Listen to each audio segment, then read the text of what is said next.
Bonjour tout le monde et bienvenue à nouveau sur NipPub. Chers abonnés, je vous dis merci pour votre fidélité. Aujourd'hui, nous allons donc continuer ensemble notre petit voyage dans l'apprentissage de l'HTML, les petits rouages et tout ce qu'il nous faut pour créer notre site internet. Précédemment, dans la longue liste de ce qu'on a à voir ensemble, on avait vu déjà les paragraphes, donc j'avais parlé de l'attribut justify, de l'attribut left, de l'attribut center, sans oublier l'attribut right. Aujourd'hui, nous allons voir ensemble les en-têtes, les titres, les sauts de page, ainsi que les règles horizontales, donc comment faire une règle sur un site internet. Sans plus tarder, les titres et les en-têtes. On a déjà vu ce qui représente les titres, c'est la balise H. Donc dans la balise H, on part de 1 jusqu'à 6. Et ces numéros représentent les niveaux de titres dans un document. Sachant que le niveau 1 est le plus important et le niveau 6 est le moins important. Un élément de titre décrit brièvement le sujet de la section qu'il introduit. Je ne vais pas vous faire de longs discours. Quand on prend un livre, on regarde, on a un chapitre, on a un grand 1, un petit 1, ainsi de suite. On a une hiérarchisation. Donc, comme petit exemple, on a ici le titre 1 à 6. On va faire un petit test pour voir ce que ça donne. Donc, je vais juste aller copier. Et si vous vous souvenez de notre petit fichier qu'on avait déjà créé ensemble, on ne va pas recommencer. Vous allez vous demander comment est-ce que j'ai fait. Je vous explique. Pour aligner, quand vous êtes plus à droite, il suffit de faire majuscule tabulation. Et si vous voulez aller, vous êtes plus à gauche, vous voulez aller à droite, c'est juste tabulation. Donc on enregistre. Et si on va sur notre page et qu'on réactualise, on peut voir ici titre de niveau 1, titre de niveau 2, ainsi de suite. Et on voit donc la hiérarchisation de chaque titre. Ensuite, l'exemple de page, si on veut par exemple structurer, donc en partant d'un grand 1, un grand 2, un petit 1 par excusez-moi, et ainsi de suite. Donc, ces petits exemples, on va regarder ce que ça donne sur la page internet. Donc, on va copier tout ça.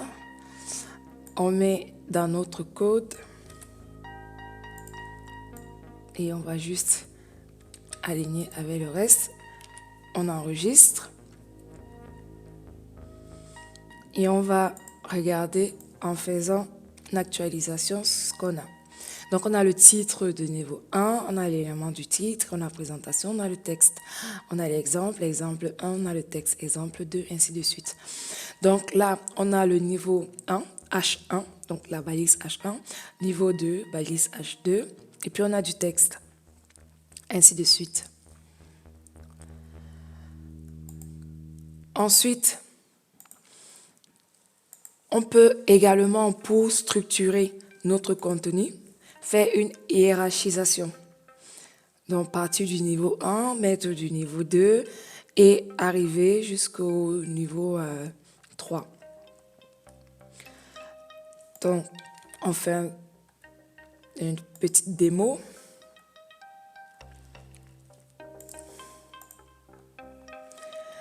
L'imbrication, je vais juste copier ça et je colle ici.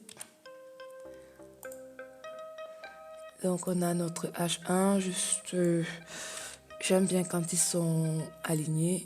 Lui, il est en tabulation et lui, en tabulation. J'espère que ça va marcher comme ça. On enregistre tout ça. On réactualise la page et on voit ce que ça donne.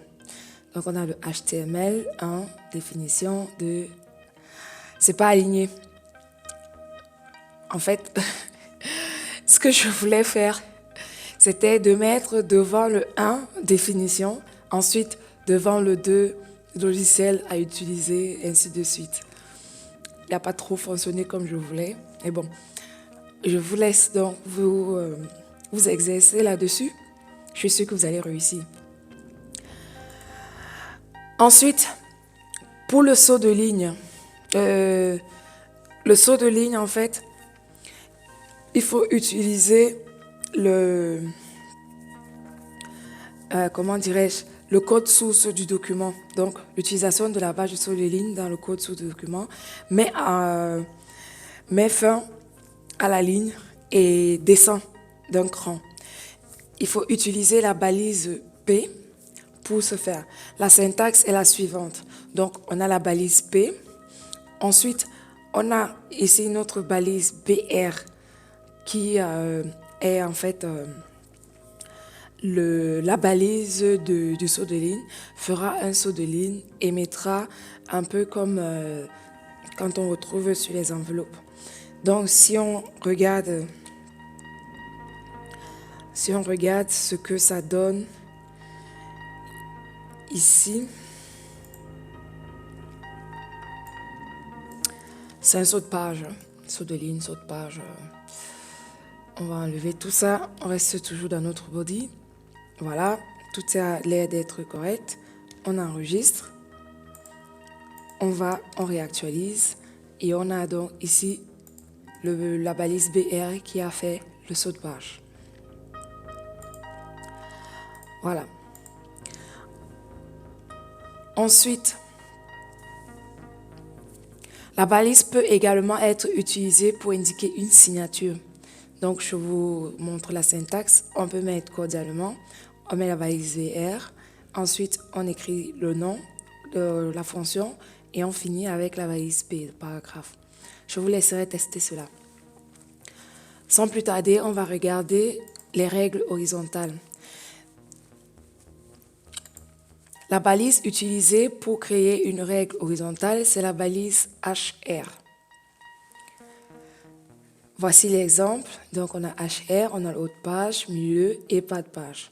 Regardons voir comment ça se comporte sur notre page Internet. Copie ça, je colle, j'enregistre. Ensuite, on réactualise la page et vous pouvez voir donc ici nos lignes horizontales, règles horizontales. Donc, on a bien le haut de page, le milieu et le bas de page. Voilà, c'est donc ici que s'achève cette petite vidéo. Je vous dis à très vite pour voir ensemble la suite de notre petit voyage vers le tutoriel HTML. Tu aimes la vidéo? Alors partage-la, tag un ami, laisse des commentaires et surtout reviens très vite pour avoir des belles surprises. Je te dis à très bientôt. Ciao, ciao!